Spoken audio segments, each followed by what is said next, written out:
peace reigned over King's Landing for the remainder of 134 AC, after Unwin Peake stepped down as Hand of the King, marred only by the death of Manfred Mooten, Lord of Maidenpool, and the last of King Aegon III's original regents. His lordship had been failing for some time, never truly having regained his strength after the winter fever, so his passing excited little comment. To take his place upon the council, Lord Rowan turned to Sir Corwin Corbray, Lady Rhaena's husband. Her sister, Lady Baela, meanwhile, returned to Driftmark with Lord Alan and their daughter. Not long after, Prince Viserys thrilled the court by announcing that Lady Lara Rogaire was with child. All of King's Landing rejoiced, as the line of succession was more secure than ever. Beyond the walls of King's Landing, however, 134 AC would not be a year to remember fondly for the most part. North of the Neck, winter still held the land in its icy fist and showed no signs of relenting.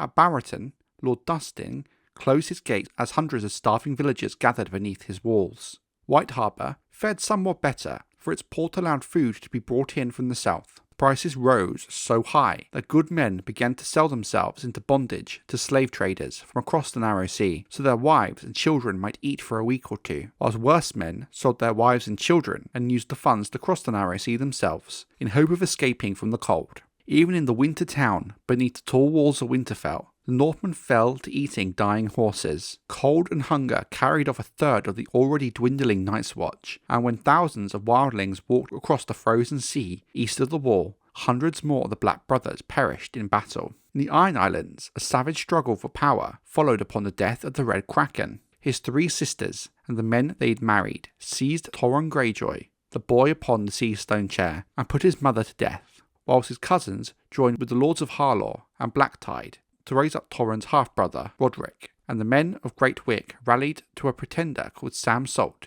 who claimed to be a descendant of the Black Line of Harren. Their bloody 3-way fight had been raging for half a year when Sir Leo Costaigne descended upon them with his fleet, landing thousands of Lannister swords and spears on Pike, Great Wick and Harlaw. Lord Alan Oakenfist had refused to be part of House Lannister's vengeance upon the Ironmen, but the old sea lion proved more amiable to Lady Joanna, swayed may perhaps by her promise to marry him if he delivered the Iron Islands to her son's rule. That proved beyond Sir Leo's power to achieve, however. Costaigne died amongst the stony hills of Great Wick, cut down by the hand of Arthur Goodbrother, and 3/4 of the ships were seized or sunk in those cold grey seas. Though Lady Joanna's wish to put every Iron Man to the sword was frustrated, no man could doubt that the Lannisters had paid their debts by the time the fight was done. Hundreds of longships and fishing boats were burned, with as many homes and villages. The wives and children of the Ironborn who had wreaked such havoc on the Westerlands were put to the sword wherever they were found. Amongst the slain were 9 of the Red Kraken's cousins, 2 of his 3 sisters, and their husbands, Lord Drummond of Old Wick and Lord Goodbrother of Great Wick, as well as Lord Volmark and Harlaw of Harlaw, Botley of Lordsport, and Stonehouse of Old Wick. Thousands more would die of starvation before the year was done, but the Lannisters also carried off many tons of stored grain and salted fish, and despoiled that which they could not carry back. Though Torrhen Greyjoy remained upon the sea stone chair, when his defenders were able to ward off the Lannister assault upon the walls of Pike, his half-brother Roderick was taken and brought back to Casterly Rock, where Lady Joanna had him gelded and made her son's fool.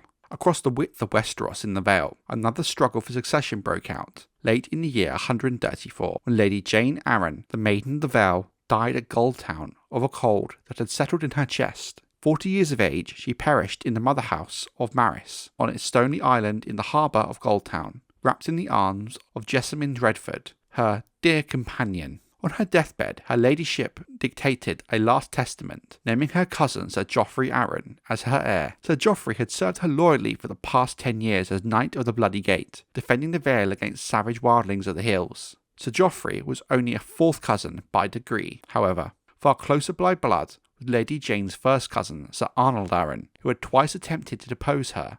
Imprisoned after his second failed rebellion, Sir Arnold was quite mad after long years in the eerie sky cells and the dungeons under the Gate of the Moon. But his son, Sir Eldrick Arryn, was sane, shrewd and ambitious, and came forward now to press his father's claim. Many, if not most, of the Vale rallied to his banner, insisting that the long-established laws of inheritance could not be put aside by the whims of a dying woman. Their claimant emerged in the person of one Isambard Arryn, patriarch of the Goldtown Arryns, a still more distant branch of the great house. having split off from their noble kin during the reign of King Jaehaerys. The Goldtown Arryns had gone into trade and grown rich. Men japed that the falcon on Isambard's arms was made of gold, and he soon became known as the Gilded Falcon. He used that wealth now, bribing lesser lords to support his claim and bring sellswords across the Narrow Sea. Lord Rowan of the Regency Council did what he could to alleviate the woes, commanding the Lannisters to withdraw from the Iron Islands, shipping as much food as he was able to the north, and summoning all the Arryn claimants to King's Landing to present their cases to the Council of Regents. But his efforts were largely ineffectual. The Lannisters and Arryns alike ignored his decrees, and far too little food arrived at White Harbour to alleviate the famine. Though well liked, Thaddeus Rowan, nor the boy he served, was feared. Say what you will about Unwin Peake, he had a strong reputation and forceful will, and in large, people listened to him. By year's end, many at court had begun to whisper that it was not the regents who truly ruled the realm, but rather the money changers of Lys and House Rogaire.